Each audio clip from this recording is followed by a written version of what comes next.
ਵਾਹਿਗੁਰੂ ਜੀ ਕਾ ਖਾਲਸਾ ਵਾਹਿਗੁਰੂ ਜੀ ਕੀ ਫਤਿਹ। ਮੈਂ ਬਲਜਿੰਦਰ ਸਿੰਘ ਮੋਰਜੰਡ ਤੁਹਾਡੇ ਚਰਨਾਂ ਦੇ ਵਿੱਚ ਇੱਕ ਬੇਨਤੀ ਕਰਨੀ ਜਾ ਰਿਹਾ। ਮੈਂ 28 ਅਕਤੂਬਰ 2020 ਨੂੰ ਜਥੇਦਾਰ ਅਕਾਲ ਤਖਤ ਸਾਹਿਬ ਗਿਆਨੀ ਹਰਪ੍ਰੀਤ ਸਿੰਘ ਨੂੰ ਇੱਕ ਚਿੱਠੀ ਲਿਖੀ ਸੀ, ਜਿਸ ਵਿੱਚ ਮੈਂ ਉਹਨਾਂ ਨੂੰ ਬੇਨਤੀ ਕੀਤੀ ਸੀ ਵੀ ਰਾਜਸਥਾਨ ਨਾਲ ਸੰਬੰਧਿਤ ਜਿਹੜੇ ਹੁਕਮਨਾਮੇ ਜਾਰੀ ਹੋਏ ਨੇ ਉਹ ਲਾਗੂ ਕਰਵਾਓ, ਜਾਂ ਤੁਹਾਨੂੰ ਧਿਆਨ ਹੈ ਵੀ ਕਿੰਨੇ ਹੁਕਮਨਾਮੇ ਰਾਜਸਥਾਨ ਨਾਲ ਸੰਬੰਧਿਤ ਹੈਗੇ ਆ ਲਾਗੂ ਹੋਏ ਆ। ਔਰ ਮੈਂ ਉਹਨਾਂ ਨੂੰ ਬੇਨਤੀ ਕੀਤੀ ਸੀ ਵੀ ਜਿਹੜੀ ਰਾਜਸਥਾਨ ਦੇ ਵਿੱਚ ਕੋਈ ਇੱਕ ਲੋਕਲ ਵਿਵਾਦ ਸੀ ਜਿਹਨੂੰ ਪੰਥਕ ਰੰਗ ਦਿੱਤਾ ਗਿਆ ਸੀਗਾ ਔਰ ਕੰਸਨਟਰੇਟ ਕੀਤਾ, ਹਾਲਾਤ ਖਰਾਬ ਕਰਨ ਦੀ ਕੋਸ਼ਿਸ਼ ਕੀਤੀ। ਵਾਹਿਗੁਰੂ ਦਾ ਕੋਟਾਨ ਕੋਟ ਧੰਨਵਾਦ ਹੈ ਵੀ ਉਹ ਜਿਵੇਂ ਇਹਨਾਂ ਨੇ ਸੋਚਿਆ ਸੀ ਉਵੇਂ ਨਹੀਂ ਹੋਇਆ, ਔਰ ਖਾਨਾ ਜੰਗੀ ਹੈ ਜਿਹੜੀ ਹਾਲਾਤ ਹੈ ਉਹ ਸੁਖਾਵੇਂ ਰਹੇ। ਰਾਜਸਥਾਨ ਸਰਕਾਰ ਨੇ, ਰਾਜਸਥਾਨ ਪੁਲਿਸ ਲਈ ਧੰਨਵਾਦ ਉਸ ਚੀਜ਼ ਲਈ। ਪਰ ਜਥੇਦਾਰ ਸਾਹਿਬ ਦਾ ਕੋਈ ਬਿਆਨ ਨਹੀਂ ਹੈ, ਲੇਕਿਨ ਉਸ ਤੋਂ ਉਪਰੰਤ ਜਿਹੜਾ ਉਹਨਾਂ ਦਾ ਇੱਥੇ ਗੈਂਗ ਹੈ ਰਾਜਸਥਾਨ ਦੇ ਵਿੱਚ, ਉਹਨਾਂ ਨੇ ਮੇਰੇ ਖਿਲਾਫ, ਮੇਰੇ ਸਾਥੀਆਂ ਖਿਲਾਫ ਬੜਾ ਗਾਲੀ ਗਲੋਚ, ਤੇ ਜੋ ਉਹਨਾਂ ਦਾ ਅਸੀਂ ਉਮੀਦ ਵੀ ਇਹੀ ਕਰ ਸਕਦੇ ਹਾਂ ਵੀ ਉਹ ਇਹੀ ਕੁਛ ਕਰਨਗੇ। ਪਰ ਮੈਂ ਅੱਜ ਫੇਰ ਜੋ ਗੱਲ ਹੈ ਵੀ ਕੁਝ ਬੰਦਿਆਂ ਨੇ ਕਿਹਾ ਸੀਗਾ ਵੀ ਮਤਲਬ ਉਹਨਾਂ ਨੂੰ ਇਹ ਲੱਗਦਾ ਸੀ ਵੀ ਸ਼ਾਇਦ ਅਸੀਂ ਵਿਰੋਧ ਕਰਕੇ ਵਿਰੋਧ ਕਰ ਰਹੇ ਹਾਂ। ਮੈਂ ਜੋ ਹੁਣ ਤੁਹਾਡੇ ਸਾਹਮਣੇ ਬੇਨਤੀ ਕਰ ਰਿਹਾ, ਮੈਂ ਉਹ ਇਸ ਸੰਬੰਧ ਵਿੱਚ ਕਰ ਰਿਹਾ ਵੀ ਜਿਹੜੇ ਰਾਜਸਥਾਨ ਨਾਲ ਸੰਬੰਧਿਤ ਹੁਕਮਨਾਮੇ ਜਾਰੀ ਹੋਏ ਨੇ, ਮੈਂ ਉਹਨਾਂ ਦੀ ਤੁਹਾਨੂੰ ਕਾਪੀ ਦਿਖਾਉਣਾ। ਔਰ ਮੈਂ ਸੰਗਤ ਤੋਂ ਉਮੀਦ ਕਰਦਾ ਵੀ ਜੇ ਜਥੇਦਾਰ ਉਸ 'ਤੇ ਜਵਾਬਦੇਹ ਨਹੀਂ ਹੈ ਤਾਂ ਫਿਰ ਅਸੀਂ ਜਵਾਬਦੇਹੀ ਕਿਹਦੀ ਤੈਅ ਕੀਤੀ ਜਾਵੇ, ਅਸੀਂ ਕੀ ਤੋਂ ਜਵਾਬ ਮੰਗੀਏ। ਪਹਿਲੀ ਗੱਲ, ਜੋ ਜਥੇਦਾਰ ਅਕਾਲ ਤਖਤ ਸਾਹਿਬ ਹੈ, ਅਸੀਂ ਜਥੇਦਾਰ ਅਕਾਲ ਤਖਤ ਨੂੰ ਮੰਨੀਏ ਨਾ ਮੰਨੀਏ, ਅਸੀਂ ਅਕਾਲ ਤਖਤ ਸਾਹਿਬ ਦੇ ਸਿਧਾਂਤ ਨੂੰ ਮੰਨਦੇ ਹਾਂ, ਮੀਰੀ ਪੀਰੀ ਦੇ ਸਿਧਾਂਤ ਨੂੰ ਮੰਨਦੇ ਹਾਂ।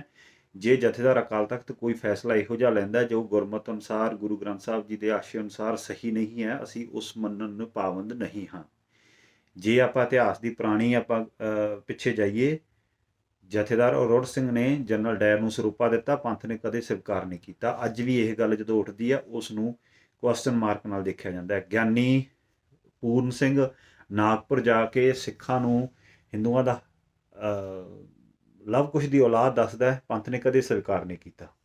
ਤੁਹਾਡੇ ਸਾਹਮਣੇ ਹੈ, ਗੁਰੂ ਤੇ ਸਿੱਖ ਦੇ ਵਿਚਾਲੇ ਕੋਈ ਜਥੇਦਾਰ ਨਹੀਂ ਆਉਂਦਾ, ਕੋਈ ਸੰਪਰਦਾ ਨਹੀਂ ਆਉਂਦੀ, ਸਾਡਾ ਸਿੱਧਾ ਸੰਬੰਧ ਹੈ ਗੁਰੂ ਨਾਲ।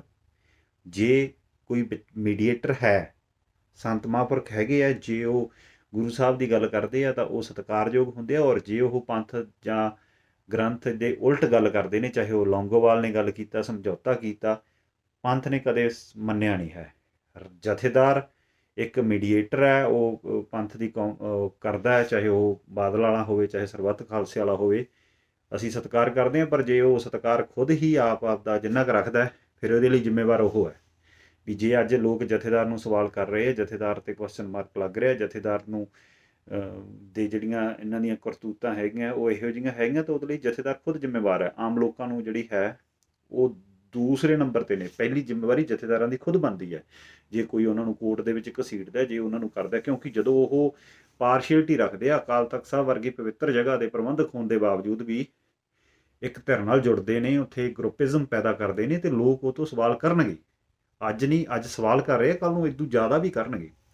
ਮੈਂ ਗਿਆਨੀ ਹਰਪ੍ਰੀਤ ਸਿੰਘ ਨੂੰ ਇੱਕ ਗੱਲ ਪੁੱਛਣਾ ਚਾਹੁੰਦਾ ਵੀ ਜਦੋਂ ਗੁਰੂ ਗ੍ਰੰਥ ਸਾਹਿਬ, ਜਦੋਂ ਸਿੱਖ ਹੈ ਜਿਹੜੇ ਉਹ ਗੁਰੂ ਗੋਬਿੰਦ ਸਿੰਘ ਤੋਂ ਸਵਾਲ ਕਰ ਸਕਦੇ ਆ, ਤੇ ਗੁਰੂ ਗੋਬਿੰਦ ਸਿੰਘ ਤੋਂ ਵੱਡਾ ਤਾਂ ਕੋਈ ਨਹੀਂ ਹੈ। ਗਿਆਨੀ ਹਰਪ੍ਰੀਤ ਸਿੰਘ ਖੁਦ ਨੂੰ ਜਥੇਦਾਰ ਅਖਵਾਉਂਦੇ ਨੇ, ਚੰਗੀ ਗੱਲ ਆ, ਪਰ ਉਹ ਗੁਰੂ ਬਣਨ ਦੀ ਕੋਸ਼ਿਸ਼ ਨਾ ਕਰਨ। ਮੈਂ ਗਿਆਨੀ ਹਰਪ੍ਰੀਤ ਸਿੰਘ ਨੂੰ ਇੱਕ ਸਵਾਲ ਪੁੱਛਣਾ ਚਾਹੁੰਦਾ ਵੀ ਰਾਜਸਥਾਨ ਨਾਲ ਸੰਬੰਧਿਤ ਇੱਕ ਹੁਕਮਨਾਮਾ ਆਇਆ ਸੀ ਜੀ 2012 ਦੇ ਵਿੱਚ। ਇਹ ਹੁਕਮਨਾਮਾ ਹੋਇਆ 15 ਅੱਸੂ 2000 ਨਾਨਕਸ਼ਾਹੀ ਸੰਮਤ 544, ਔਰ ਇਹਦੇ ਵਿੱਚ ਇਹ ਮਤਾ ਨੰਬਰ 3395 ਹੈ। ਜਿਸ ਕਿਸੇ ਨੂੰ ਲੋੜ ਹੋਵੇ ਉਹ ਲੈ ਸਕਦੇ ਨੇ ਮੇਥੋਂ। ਗਿਆਨੀ ਇਕਬਾਲ ਸਿੰਘ, ਗੁਰਬਚਨ ਸਿੰਘ, ਮੱਲ ਸਿੰਘ, ਬਲਵੰਤ ਸਿੰਘ ਨੰਦਗੜ੍ਹ ਤੇ ਪ੍ਰਤਾਪ ਸਿੰਘ ਗਿਆਨੀ ਹਜੂਰ ਸਾਹਿਬ ਵਾਲੇ, ਇਹਨਾਂ ਵੱਲੋਂ ਇਹ ਕੀਤਾ ਗਿਆ ਮਤਾ ਨੰਬਰ 5, ਜਿਹਦੇ ਵਿੱਚ ਇਹਨਾਂ ਨੇ ਰਾਜਸਥਾਨ ਨਾਲ ਸੰਬੰਧਿਤ ਨਹੀਂ, ਜਿਹੜੇ ਪਿਤਾ ਪੁਰਖੀ ਟਰਸਟ ਸੀਗੇ ਸਾਰੇ ਭੰਗ ਕੀਤੇ ਗਏ ਔਰ ਕਮੇਟੀਆਂ ਬਣਾਉਣ ਦੀ ਗੱਲ ਕੀਤੀ ਗਈ। ਔਰ ਇਸ ਦੇ ਵਿੱਚ ਬੁੱਢਾ ਜੋੜ ਦੇ ਵਿੱਚ ਜਿਹੜਾ ਟਰਸਟ ਸੀਗਾ ਉਹਨਾਂ ਨੇ ਹੁਕਮਨਾਮਾ ਨਹੀਂ ਮੰਨਿਆ, ਤੇ 23 ਜਨਵਰੀ 2014 ਨੂੰ ਉਸ ਕਮੇਟੀ ਦੇ ਜਿਹੜੇ ਅਹੁਦੇਦਾਰ ਸੀ, ਜਿਨ੍ਹਾਂ 'ਚ ਗੁਰਪ੍ਰਤਾਪ ਸਿੰਘ, ਪਰਮਜੀਤ ਸਿੰਘ 14 PSC, ਕਮਲਜੀਤ ਸਿੰਘ ਹੁੰਦਲ, ਬਲਦੇਵ ਸਿੰਘ ਬਰਾੜ ਜਿਹੜੇ ਸਾਬਕਾ ਮੰਤਰੀ ਗੁਰਜੰਟ ਸਿੰਘ ਬਰਾੜ ਦੇ ਬੇਟੇ ਨੇ, ਗੁਰਦੀਪ ਸਿੰਘ, ਮਲਕੀਤ ਸਿੰਘ ਨੰਦਾ, ਨਰਿੰਜਨ ਸਿੰਘ 22 ML, ਹਾਕਮ ਸਿੰਘ 28 ML, ਇਹਨਾਂ ਨੂੰ ਉਹਨਾਂ ਨੇ ਪੰਥ 'ਚੋਂ ਛੇਕਿਆ। ਹੁਣ ਸਵਾਲ ਜਿਹੜਾ ਇਹ ਹੈ ਵੀ 2012 'ਚ ਹੁਕਮਨਾਮਾ ਜਾਰੀ ਹੋਇਆ, 8 ਸਾਲ ਬਾਅਦ ਅੱਜ ਖੁਦ ਜਥੇਦਾਰ ਅਕਾਲ ਤਖਤ ਸਾਹਿਬ ਉੱਥੇ 2 ਟਰਸਟ ਬਣਾ ਰਹੇ ਨੇ। ਪਿਛਲੇ 3 ਸਾਲਾਂ ਤੋਂ ਟਰਸਟ ਚੱਲ ਰਹੇ ਆ ਉੱਥੇ। ਕੌਣ ਜ਼ਿੰਮੇਵਾਰ ਹੈ? ਖੁਦ ਅਕਾਲ ਤਖਤ ਸਾਹਿਬ ਦਾ ਜਥੇਦਾਰ ਅਕਾਲ ਤਖਤ ਸਾਹਿਬ ਦੇ ਹੁਕਮਨਾਮੇ ਦੀ ਆਪਦੇ ਹਿਸਾਬ ਨਾਲ ਵਿਆਖਿਆ ਕਰ ਰਿਹਾ, ਉਹਦਾ ਵਾਇਲੇਸ਼ਨ ਕਰ ਰਿਹਾ, ਤਾਂ ਫਿਰ ਕੀ ਕੌਣ ਇਹਦਾ ਜਵਾਬਦੇਹ ਕੌਣ ਹੋਊਗਾ? ਜੇ ਅਕਾਲ ਤਖਤ ਸਾਹਿਬ ਦਾ ਜਥੇਦਾਰ ਅਕਾਲ ਤਖਤ ਸਾਹਿਬ ਦੇ ਹੁਕਮ ਨੂੰ ਟਿੱਚ ਜਾਣਦਾ, ਤਾਂ ਫਿਰ ਇਹਦਾ ਜਵਾਬਦੇਹੀ ਕਿਹਦੀ ਤੈਅ ਹੋਊਗੀ? ਇਹ ਤੁਹਾਨੂੰ ਬੇਨਤੀ ਹੈ ਵੀ ਮੈਨੂੰ ਇਹ ਦੱਸਿਆ ਜਾਵੇ ਵੀ ਅਸੀਂ ਫਿਰ ਹੋ ਸਕਦਾ ਸਾਡੀਆਂ ਨਿੱਜੀ ਰਾਵਾਂ ਨੇ, ਅਸੀਂ ਹੋ ਸਕਦਾ ਅਸੀਂ ਗਲਤ ਹੋਈਏ, ਫਿਰ ਅਸੀਂ ਉਸ ਹਿਸਾਬ ਨਾਲ ਉਹਨੂੰ ਫੋਲੋ ਕਰੀਏ। ਔਰ ਕਹਿੰਦੇ ਹਰਪ੍ਰੀਤ ਸਿੰਘ ਨੂੰ ਵੀ ਬੇਨਤੀ ਹੈ ਵੀ ਉਹ ਵੀ ਇਸ ਸੰਬੰਧੀ ਆਪ ਦਾ ਜਿਹੜਾ ਹੈਗਾ ਦੱਸਣ ਵੀ ਜੇ ਇਹ ਹੁਕਮਨਾਮੇ ਲਾਗੂ ਨਹੀਂ ਕਰਨੇ ਸੀ ਤਾਂ ਫਿਰ ਇਹ ਬਣਾਇਆ ਕਿਉਂ? ਇਹਦਾ ਵਾਇਲੇਸ਼ਨ ਕੀ ਇਹ ਖੇਡ 'ਚ ਰਚੀ ਗਈ?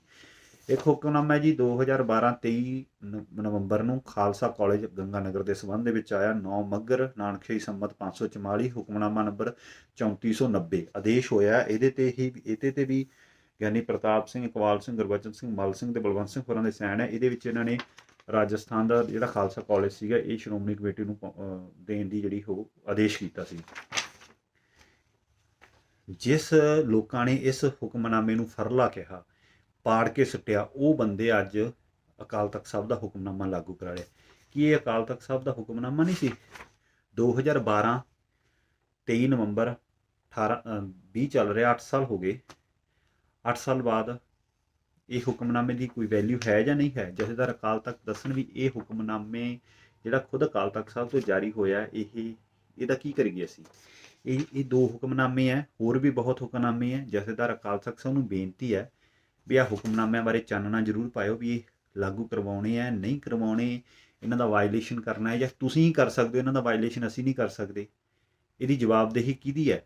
ਕਿ ਹੁਕਮਨਾਮੇ ਤੇ ਹੁਕਮਨਾਮੇ ਦੱਬੀ ਆਓ ਤੇ ਜਿਹੜਾ ਤੁਹਾਡੇ ਲੋਟ ਆਉਂਦਾ ਉਹ ਲਾਗੂ ਕਰ ਲਓ, ਜਿਹੜਾ ਨਹੀਂ ਆਉਂਦਾ, ਜਿਹੜਾ 4 ਪੈਸੇ ਤੁਹਾਡੀ ਜੇਬ 'ਚ ਪਾਉਂਦਾ ਉਹ ਲਾਗੂ ਕਰਵਾ ਲਓ, ਜਿਹੜਾ ਨਹੀਂ ਆਉਂਦਾ ਲਾਗੂ ਕਰੋ। ਜਥੇਦਾਰ ਸਾਹਿਬ ਤੁਸੀਂ ਚਲੇ ਜਾਣਾ, ਪਹਿਲਾਂ ਵਾਲੇ ਵੀ ਚਲੇ ਗਏ ਆ, ਗਲਤ ਰੀਤਾਂ ਨਾ ਪੈਦਾ ਕਰੋ ਵੀ ਆਉਣ ਵਾਲਾ ਜਿਹੜਾ ਕੋਈ ਚੰਗਾ ਜਥੇਦਾਰ ਹੋਵੇ ਲੋਕ ਉਹਨਾਂ ਨੂੰ ਵੀ ਘੇਰ ਕੇ ਇਹੀ ਗੱਲ ਕਰਨਾ। ਮੇਰੀ ਬੇਨਤੀ ਹੈ, ਲੱਛੇਦਾਰ ਗੱਲਾਂ, ਭਾਸ਼ਣ, ਸਟੇਜਾਂ, ਇਹਨਾਂ ਤੇ ਇਹ ਤੁਹਾਡੀ ਜਵਾਬਦੇਹੀ ਜਿਹੜੀ ਹੈਗੀ ਹੈ, ਤੁਹਾਨੂੰ ਇਹ ਜਵਾਬਦੇਹੀ ਤੈਅ ਕਰਨੀ ਪਊਗੀ। ਤੁਸੀਂ ਅੱਜ ਉਹ ਹੈਗੇ ਆ। ਔਰ ਮੈਂ ਇਹਦੇ ਵਿੱਚ ਸਰਬੱਤ ਖਾਲਸਾ ਵਾਲੇ ਜਥੇਦਾਰਾਂ ਨੂੰ ਵੀ ਪੁੱਛਣਾ ਚਾਹੁੰਦਾ ਵੀ ਜੇ ਤੁਸੀਂ ਉਸ ਸਿਸਟਮ ਦੇ ਖਿਲਾਫ ਤੁਹਾਨੂੰ ਚੁਣਿਆ, 7 ਲੱਖ ਦੀ ਇਕੱਠ ਨੇ ਬਾਦਲ ਦਾ ਜਿਹੜਾ ਇੱਕ ਬਣਾਇਆ ਹੋਇਆ ਸੀ, ਤੇ ਜੇ ਉਹ ਇਨਡਾਇਰੈਕਟਲੀ ਤੁਸੀਂ ਆਦੇਸ਼ ਹੀ ਉਹੀ ਮੰਨਣੇ ਆ, ਉਹੀ ਸਿਸਟਮ ਦੇ ਵਿੱਚ ਪੈਣਾ, ਤੇ ਫਿਰ ਆਹ ਜਿਹੜਾ ਇੱਕ ਵੱਖਰਾ ਕੀਤਾ ਰਾਗ ਲਾਪਿਆ ਕਿਉਂ ਲਾਪਿਆ? ਫਿਰ ਹਰਪ੍ਰੀਤ ਸਿੰਘ ਬੈਸਟ ਹੈ।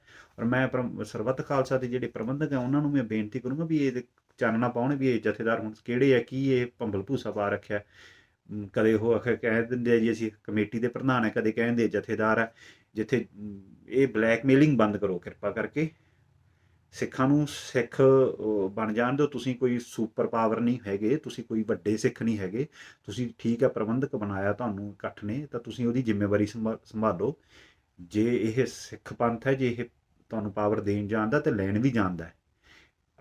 ਮੈਂ ਕੋਈ ਆਪਣੇ ਵੱਲੋਂ ਨਹੀਂ ਕਹਿ ਰਿਹਾ, ਇਤਿਹਾਸ ਗਵਾਹ ਇਸ ਗੱਲ ਦਾ। ਮੇਰੀ ਬੇਨਤੀ ਇਹੀ ਹੈ ਕਿ ਮੈਨੂੰ ਜਥੇਦਾਰ ਹਰਪ੍ਰੀਤ ਸਿੰਘ, ਜੇ ਕਿਸੇ ਕੋਈ ਸੱਜਣ ਉਹਨੂੰ ਇਸ ਗੱਲ ਤੇ ਮੇਰੀ ਬੋਲਬਾਣੀ ਤੇ ਇਤਰਾਜ਼ ਹੋਵੇ, ਮੈਂ ਮਾਫੀ ਚਾਹੁੰਦਾ।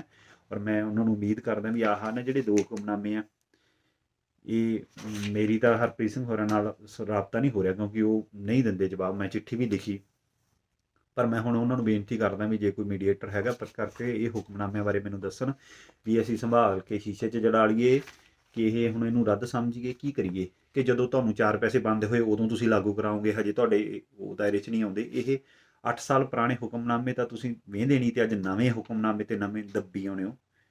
ਇਹਦੀ ਜਵਾਬਦੇਹੀ ਕੌਣ ਕਰੂਗਾ? ਜਥੇਦਾਰ ਸਾਹਿਬ, ਇਹ ਸਿੱਖ ਜਵਾਬ ਮੰਗਦੇ ਆ। ਤੁਸੀਂ ਗੁਰੂ ਤੋਂ ਵੱਡੇ ਨਹੀਂ ਹੋ, ਔਰ ਗੁਰੂ ਸਾਹਿਬ ਦੇ ਤੁਸੀਂ ਸ਼ਰੀਕ ਬਣਨ ਦੀ ਕੋਸ਼ਿਸ਼ ਨਾ ਕਰੋ। ਸਿੱਖ ਹੈ ਜਿਹੜਾ ਉਹ ਗੁਰੂ ਨੂੰ ਮੰਨਣ ਲਈ ਵਚਨਬੱਧ ਹੈ, ਕਿਸੇ ਅਖੌਤੀ ਜਾਂ ਕਿਸੇ ਦੁਨਿਆਵੀ ਬੰਦੇ ਨੂੰ ਮੰਨਣ ਲਈ ਉਹ ਨਹੀਂ ਹੈ ਜਿਹੜਾ ਉਸ ਸਿਧਾਂਤ ਦੇ ਉਲਟ ਚੱਲਦਾ ਹੈ। ਮੈਂ ਇਹੀ ਬੇਨਤੀਆਂ ਕਰਦਾ, ਵਾਹਿਗੁਰੂ ਜੀ ਕਾ ਖਾਲਸਾ, ਵਾਹਿਗੁਰੂ ਜੀ ਕੀ ਫਤਿਹ।